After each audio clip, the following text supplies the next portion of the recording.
Hey everyone, Nima here, and welcome back to the channel. Now I've spent years taking advice from people who have had more money than me, and friends who are just better at saving in general so that I could pick their brains and apply it to my own life. I used to spend money on a lot of ridiculous things, and I've been able to turn that around to see a significant increase on the money in my account. Now, by adapting a lot of these changes, it has helped me build more wealth over the years, and I figured it'd be nice to share it with you all today. Now, getting to this point is a goal for many people, I'm sure, but it does require developing smart money habits first. So, in this video, I'll go ahead and give you 7 bad common money habits that may be keeping you in a cycle of living from paycheck to paycheck, along with examples and suggestions on how you might be able to actually overcome them. Now, first on the list, I have not budgeting or keeping a record of your money. Now guys, one of the biggest money mistakes I had was not creating and sticking to a simple budget. I used to go throughout my everyday life just spending money on different things, and I would always look back at my bank accounts every couple of weeks or so, and I would wonder, where the heck did my money even go?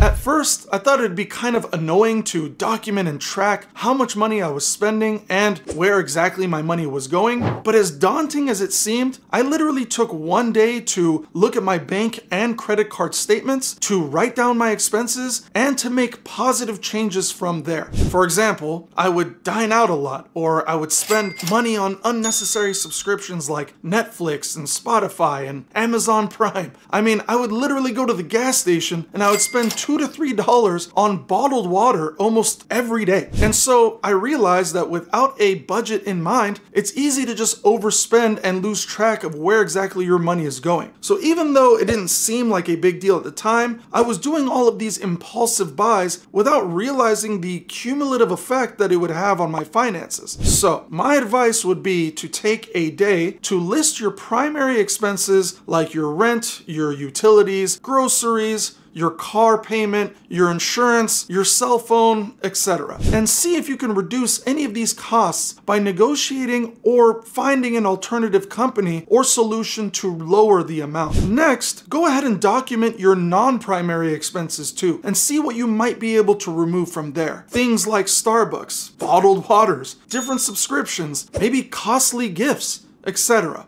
And now with that, you have created a budget in both your mind and on paper of how much you should be spending, and then you can begin redirecting those saved funds towards your financial goals. Now, number 2 on the list is spending more than you actually earn. Now, this is a big one, guys. There's something called the 50-30-20 rule, where 50% of your paycheck should be going towards your necessities, 30% should be spent towards discretionary items like your wants, and then 20% should be towards your savings. Now, by reducing at least some of these wants from the 30% bracket, you can then apply that to your savings instead. My personal rule of thumb is try to flip the 30% wants and the 20% savings into 20% wants and 30% savings. The more money you can apply to your savings, that will allow you to apply more to your debts and to your investments. This, of course, will help you retain money and make more money, respectively. Now, of course, guys, as humans, I get it. When we earn more money, we typically spend more than we need to. There's this phrase that has been always stuck and lingering throughout my mind throughout all these many years, and it goes something like this: the more you earn, the more you burn. Now, this is known as lifestyle inflation. And the psychology behind this is that we kind of like spending because it provides an instant feeling of gratification and control. We may spend to fill perceived voids in our lives, maybe to please others, or to feel better than others, or to feel accepted by others, or honestly a whole host of other emotionally driven reasons. We get stuck trying to maximize our social standing, our happiness, even our clout. And in contrast, maximizing our savings does not provide that immediate emotional fulfillment, even if it logically allows you to have more of the things that we emotionally desire over time. But the truth is, this actually causes you to live way beyond your means by spending more than you earn, and that can quickly lead to more debt, more financial stress, putting pressure on yourself to earn more and more, and then eventually being spread so thin that you just feel overwhelmed. Now, to overcome overcome this habit, just be aware that lifestyle inflation actually exists. Try to reevaluate your spending habits, why you're doing it, and who you're doing it for. Find ways to reduce these expenses, even if it's only a little, and explore opportunities to increase your income. Now, number 3 that I have on the list is ignoring debt. Now, ignoring debt can lead to a downward spiral of financial troubles very quickly, especially when it comes to things like high interest credit card debt. For example, let's say Sarah here earns $3,500 a month, but she spends $4,000 on her rent, groceries, shopping, and other miscellaneous expenses. She actually relies on credit cards to cover that extra $500, and with the median annual interest of credit cards steadily climbing around 23.99% and higher, the debt can quickly accumulate and become overwhelming as you are trying to catch up on the payments. So in this case, attempting to remove this bad habit by developing a plan to pay off your debt as quickly as possible, starting with the highest interest balances first, would be perfect. Being proactive about following steps 1 and 2 so far will help you at the very least know where your money is going and where you can make some of those changes. You can then apply this newfound money to paying off any high interest debts that you may have accrued. Number 4 on the list, I have not saving enough for emergencies or putting money into your savings. Alright guys, so something I've had to actually learn the hard way from experience was that I failed to save for emergencies that really kept me financially vulnerable. And if God forbid some disaster comes for you, you need to be protected as soon as possible. Now, I never really thought that this was a big deal, as I've been making money throughout the years of my corporate positions, and I figured having insurance coverage for important things like my health and my car would already have me financially covered, but boy, was I wrong.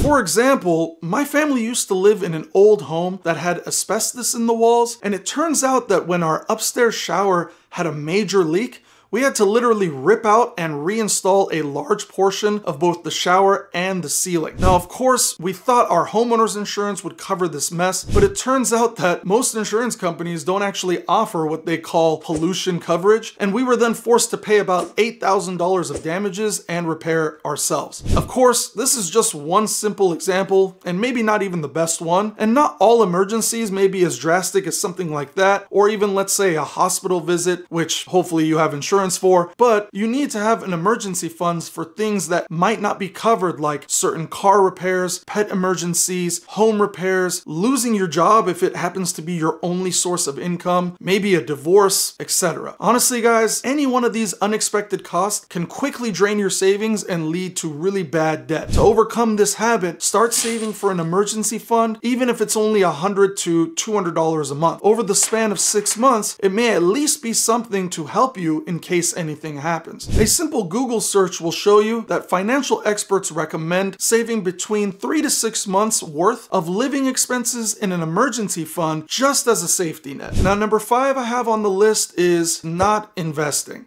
Now, personally, guys, I started this one a little bit later in life, unfortunately, and I didn't have any guidance, so I just kind of started researching myself on how I can begin simple investing. Now, neglecting to invest can prevent you from achieving your financial independence, and while saving is important, investing can also help your money grow and build wealth over time. This could potentially be passive income as well. So, for example, investing in the stock market, in real estate, or in retirement accounts can provide long-term financial growth. And at the very least, consider taking whatever savings you have, and if you don't plan on touching it for a while, maybe put it into a high-yield savings account or a CD account to have that money grow anywhere from 3 to 8% annually. Now, this extra money can be reinvested into more growing investments or spent on reducing your debts. Just speaking with a financial advisor to create an investment plan that aligns with your goals and your risk tolerance can change how fast you make this extra income. Now, number 6 I have on the list is failing to plan for retirement.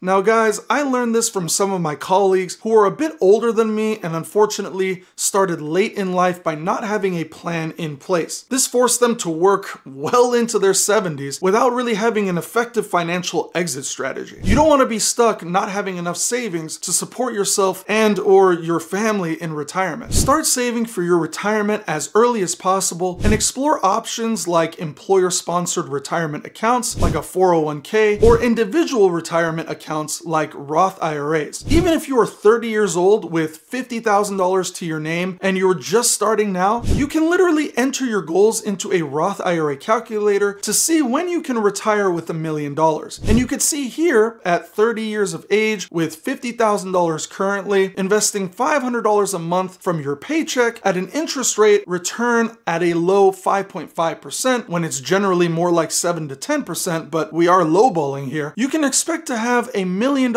in your account by age 64, which is just 2 years after the typical retirement age. You will have earned about $727,000 in interest based off of a $277,000 investment over time. You'll prepare for your financial future without having to worry about living comfortably. It's just a tip. Working with a financial advisor again can help you design a retirement plan that aligns with your goals. Now, number 7 and last on the list is not seeking financial education. Now, a lack of financial education can really honestly lead to poor money management decisions and missed opportunities. Invest your time in learning about personal finance, budgeting, investing, and retirement planning. Part of doing that, of course, is watching videos like this to help you. So please, guys, take advantage of these tips and really utilize it in your everyday lives. In addition to this, there are numerous resources available from books to online courses that can improve your financial literacy and help you make informed decisions. You can also consider mentors and financial advisors as well to assist. But in conclusion, guys, breaking free from these detrimental money habits requires a serious conscious effort and discipline. By creating a budget, spending within your means, paying off debt, saving for emergencies and retirement, investing wisely, and seeking financial education, you can develop positive money habits and work towards building long-term financial security for yourself and for your family. Now, please feel free to comment down below if you have any questions or concerns, and I'll be more than happy to respond with some advice. Thank you all for taking the time to watch this all the way through. Please like, comment, subscribe, and hit the notification for more videos like this very soon.